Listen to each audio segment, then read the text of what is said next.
ಚಾನೆಲ್ನ ಇನ್ನೂ subscribe ಮಾಡಿರದಿದ್ದರೆ subscribe button ಒತ್ತಿ ಸಬ್ಸ್ಕ್ರೈಬ್ ಮಾಡ್ಕೊಳ್ಳಿ ಮತ್ತು ಬೆಲ್ ಬಟನ್ ಐಕಾನ್ ಒತ್ತಿ.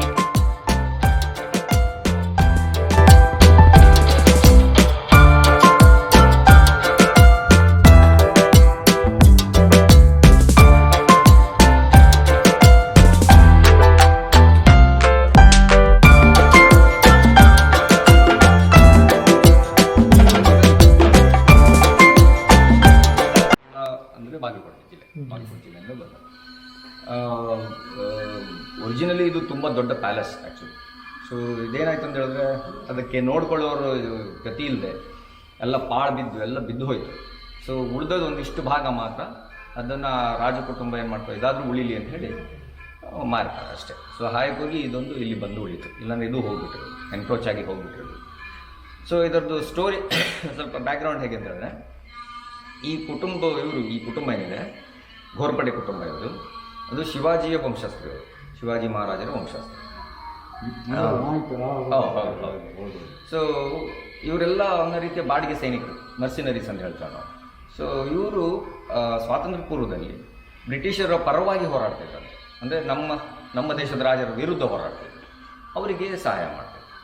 ಸೊ ಕೆಲವು ಒಂದು ಸರಿ ಏನು ಮಾಡ್ತಾರೆ, ಒಂದು ಟೆಕ್ನಿಕ್ ಯೂಸ್ ಮಾಡ್ತಾರೆ ಅವರು, ಒಂದು ಉಡವನ್ನು ಬಳಸ್ತಾರೆ ಮಾನಿಟರಿಂಗ್ ರಿಸರ್ವ್. ಸೊ ಉಡವನ್ನು ಬಳಸಿ 3 ಕೋಟೆಗಳನ್ನು ಹತ್ತಿ ಆ ಯುದ್ಧವನ್ನು ಬ್ರಿಟಿಷರಿಗೆ ಗೆದ್ದುಕೊಡ್ತಾರೆ. ಸೊ ಬ್ರಿಟಿಷರಿಗೆ ಆಶ್ಚರ್ಯ ಆಗ್ತದೆ, ಭಯಂಕರ ಇಂಟೆಲಿಜೆಂಟ್ ಇದ್ದಾರೆ ಮಾರಾಯವರು, ಇದು ಟೆಕ್ನಿಕ್ ಯೂಸ್ ಮಾಡಿದ್ದಾರೆ. ಅಂದರೆ ಕೋಟೆ ಹತ್ತುವುದಂದ್ರೆ ಅಷ್ಟು ಸುಲಭ ಅಲ್ಲ, ಆದರೂ ಆ ಉಡವನ್ನು ಬಳಸಿ ಮಾಡಿದ್ರೆ ಸ್ವಲ್ಪ ಅವರಿಗೆ ಇದು ಒಳ್ಳೆ ಟೆಕ್ನಿಕ್ ಇದು, ಮತ್ತು ಇವರ ಬ್ರೇವರಿ, ಇವರ ಶೌರ್ಯ, ಒಂದು ಅಷ್ಟು ಇದು ಬೇಕಲ್ಲ, ಧೈರ್ಯ ಬೇಕಲ್ಲ ಅವರು. ಸೊ ಅದಕ್ಕೇನು ಮಾಡ್ತಾರೆ ಅವರು, ಇದು ಮೆಚ್ಚಿ ಬ್ರಿಟಿಷರು ಇವರಿಗೆ ಈ ಮುಧೋಳವನ್ನು, ಆ ಪ್ರಾಂತ್ಯವನ್ನು ಅವರಿಗೆ ಉಡುಗೊರೆ ಕೊಡ್ತಾರೆ. ಒಂದು ಸೆಕೆಂಡ್ ಏನಂತ ಹೇಳಿದ್ರೆ, ಮರಾಠಿಯಲ್ಲಿ ಅದಕ್ಕೆ ಘೋರ್ಪಡ ಅಂತ ಕರೀತೇವೆ, ಇದಕ್ಕೆ ಉಡಕ್ಕೆ.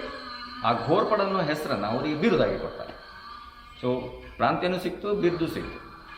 4ನೇ ರಾಜ ಮೋಸ್ಟ್ಲಿ ಇವರಲ್ಲಿ, ಅಂದರೆ ಅವರು ರಾಜರ ಥರನೇ ಆಳ್ತಾರೆ ಇದನ್ನು Mudhol is A princely state. So 4ನೇ ರಾಜ ಮೋಸ್ಟ್ಲಿ ಅವನ ಹೆಸರನ್ನು ಭೋಸ್ಲೆ ಅನ್ನೋ ಅಡ್ಡ ಹೆಸರನ್ನು ತೆಗೆದು ಘೋರ್ಪಡ್ ಅಂತ ಸೇರಿಸ್ಕೊಡ್ತಾರೆ. ಸೊ ಅವರು ಅಲ್ಲಿಂದ ಶುರು ಮಾಡಿದ್ದು ಸಂಪ್ರದಾಯ ಮುಂದಿನವರು ಅದನ್ನೇ ಮುಂದುವರ್ಸ್ಕೊಂಡು ಬರ್ತಾರೆ. ಸೊ ಭೋಸ್ಲೆ ಹೋಗ್ಬಿಡ್ತದೆ, ಘೋರ್ಪಡ್ ಅಂತ ಕ್ರಮೇಣ ಈಗ ಘೋರ್ಪಡೆ ಅಂತೇಳಿ ಸರ್ನೇಮ್ ಆಗಿ ಉಳಿದಿದೆ. ಸೊ ಹೀಗೆ ಘೋರ್ಪಡೆಯನ್ನು ಬರಲಿಕ್ಕೆ ಕಾರಣ. ಸೊ ಈ ಒಂದು ಸಂಸ್ಥಾನ 22 ರಾಜರು ಆಳಿದ್ದಾರೆ. 22ನೇವರು ಇವರೇ ಲಾಸ್ಟ್. ಸೊ ಇವ್ರ ನಂತರ ಬೇರೆ ಯಾರೂ ಇರಲಿಲ್ಲ. ಸೊ ಅವರ ಹೆಸರು ಶ್ರೀಮಂತರಾಜ ಮಾಲೋಜಿರಾವ್ ವೆಂಕಟರಾವ್ ಘೋರ್ಪಡೆ, ಅವರೇ ಲಾಸ್ಟ್. ಒಂದು ಸಮಸ್ಯೆ ಇತ್ತು ಈ ಮನುಷ್ಯನೊಟ್ಟಿಗೆ ಅಂತ ಹೇಳಿದ್ರೆ, ಈ ಮನುಷ್ಯನಿಗೆ ಮಕ್ಕಳಿರಲಿಲ್ಲ. ಸೊ ದತ್ತುಪುತ್ರಿ, ಒಂದು ಮಗಳನ್ನು ದತ್ತಿಗೆ ತಗೊಳ್ತಾರೆ, ಒಂದು ಹುಡುಗಿಯನ್ನು ದತ್ತಿಗೆ ತಗೊಳ್ತಾರೆ. ದತ್ತಿಗೆ ತಗೊಂಡು ಅವಳನ್ನು ಸಾಕಿ ದೊಡ್ಡವಳಾಗ್ತಾಳೆ, ಮದುವೆ ಪ್ರಾಯ ಬರ್ತದೆ, ಮದುವೆನೂ ಮಾಡ್ತಾರೆ. ಅವರಿಗೂ ಮಕ್ಕಳಿರೋದು.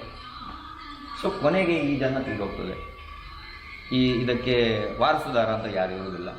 ಕ್ರಮೇಣ ಆಮೇಲೆ ಎಲ್ಲ ಇಂಡಿಪೆಂಡೆನ್ಸ್ ಅದು ಇದೆಲ್ಲ ಆದಮೇಲೆ ಇವೆಲ್ಲ ಇದು ಹಾಗೆ ಉಳ್ಕೊಂಡ್ಬಿಡ್ತದೆ, ಇದನ್ನು ಯಾರು ನೋಡ್ಕೊರೋ ಗತಿ ಇಲ್ಲ, ಯಾಕಂದರೆ ಯಾರೂ ಇಲ್ಲ.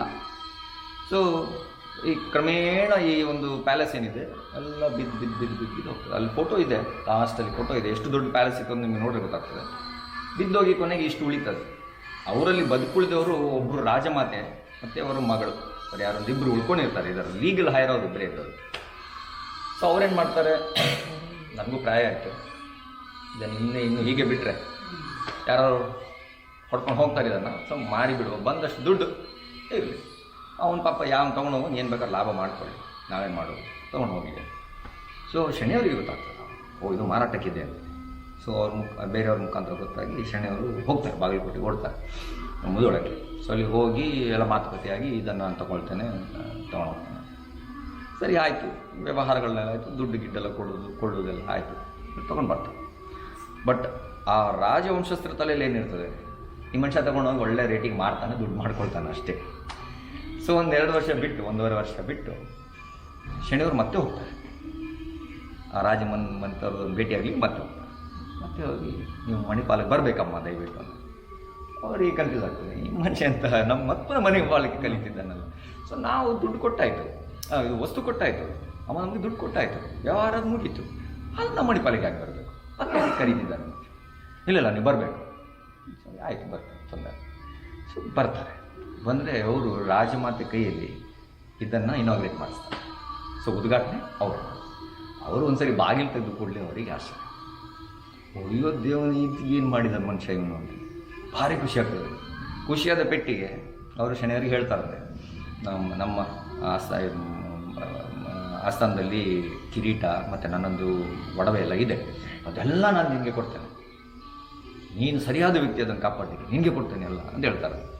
ಹಾಗೆ ಶನಿಯವರು ಹೇಳ್ತಾರಂತೆ, ಬೇಡ, ನನಗೆ ಬೇಡ, ನಾನು ಮೆಟೀರಿಯಲಿಸ್ಟಿಕ್ ಅಲ್ಲ, ನನಗೆ ಇದ್ರ ಬಗ್ಗೆ ಚಿನ್ನ ಬೆಳ್ಳಿ ಬಗ್ಗೆ ಎಲ್ಲ ನನಗೆ ಆಸಕ್ತಿ, ನೀವು ನನಗೆ ಕೊಟ್ಟಿರೋಂಥ ವಸ್ತು ಬೆಲೆ ಆಗದೆ ಇರೋವಂಥದ್ದು, ಸೊ ನನಗೆ ಇದೇ ಸಾಕು, ನಾನು ಉಸಿರಿರೋ ತನಕ ಇದನ್ನು ಚೆನ್ನಾಗಿ ಕಾಪಾಡ್ತಾನೆ ಅಂತ ಹೇಳ್ತಾರೆ.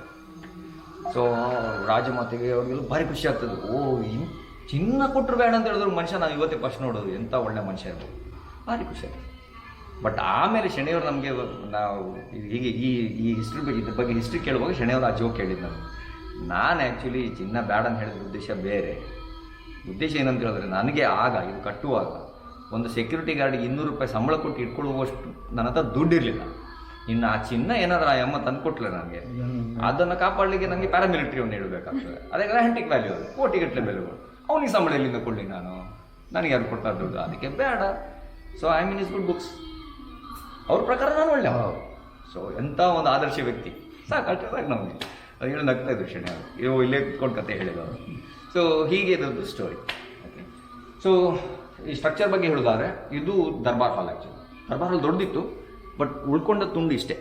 ಇದು ಇನ್ನೂ ದೊಡ್ಡದಿತ್ತು ಹಾಲ್, ಇಲ್ಲ ಕುಸ್ತು ಬಿದ್ದೋಗಿ ಇದಿಷ್ಟು ತುಂಡು ಮಾತ್ರ ಉಳಿದಿತ್ತು. ಸೊ ಸಿಕ್ಕಿದ ಕಾಂಪೊನೆಂಟ್ಸ್ ಅಂತಂದು ಅದನ್ನು ರೀಸೆಟ್ ಮಾಡಿದೆ ಅಷ್ಟೇ. ಸೊ ಇಡೀ ಮಾಡು ಮರದ ಮಾಡು, ಅಲ್ಲಿ ಮರದೇ ಮಾಡು. ಮತ್ತು ನೀವು ಪೇಂಟ್ ಏನು ನೋಡ್ತಿದ್ದೀರಿ, ಕೆಂಪು ಪೇಂಟ್, ಅದು original vegetable dye colour, original colour. ನಾವು ಪೇಂಟ್ ಮಾಡಿಲ್ಲ ಅದನ್ನು, ಹಾಗೆ ಇದೆ ಒರಿಜಿನಲ್. ಏನೋ ಧೂಳು ಮಾತ್ರ ಹೊಡಿತೀವಿ. ದೂರದಿಂದ ನೋಡುವಾಗ ಒಂದೇ ಹಲಿಗೆ ಥರ ಕಾಣ್ತದೆ, ಬಟ್ ತುಂಬ ಹತ್ತಿರ ಹೋದರೆ ಅದು ಇಡೀ ಒಂದೊಂದು ಪೀಸ್. ಸೊ ಅದು ಜಾಯಿಂಟ್ ಅಂತ ಗೊತ್ತೇ ಆಗೋದಿಲ್ಲ, ಅಷ್ಟು ನೀಟ್ ಪ್ರಿಸಿಷನ್ ವರ್ಕ್ ಅದರಲ್ಲಿ. ಓಕೆ, ಸೊ ಮತ್ತು ಇದೆಲ್ಲ ಕಂಬಗಳೆಲ್ಲ ಟೀ ಕೊಡೆ,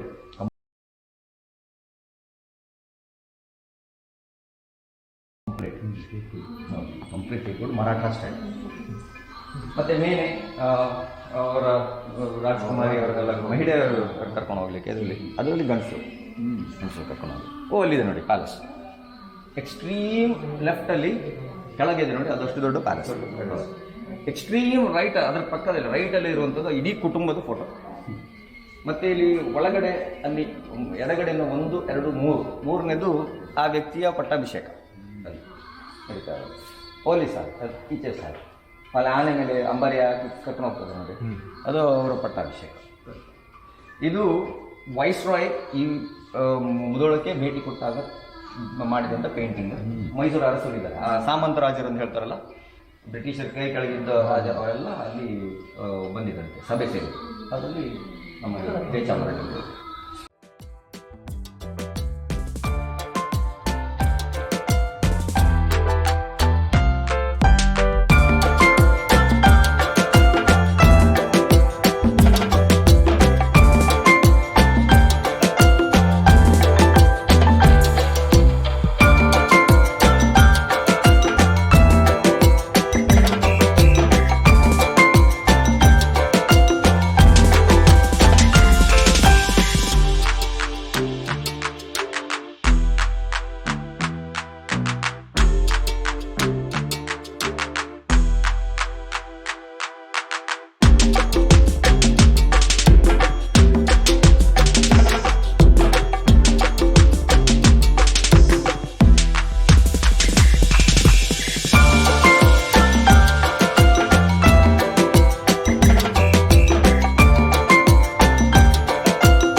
ಮುಂದಿನ ವಿಡಿಯೋಗಳಿಗಾಗಿ ಚಾನೆಲ್ನ ಸಬ್ಸ್ಕ್ರೈಬ್ ಮಾಡಿ. ವಿಡಿಯೋ ಇಷ್ಟ ಆದರೆ ಲೈಕ್ ಮಾಡಿ, ಕಮೆಂಟ್ ಮಾಡಿ ಮತ್ತು ಶೇರ್ ಮಾಡಿ.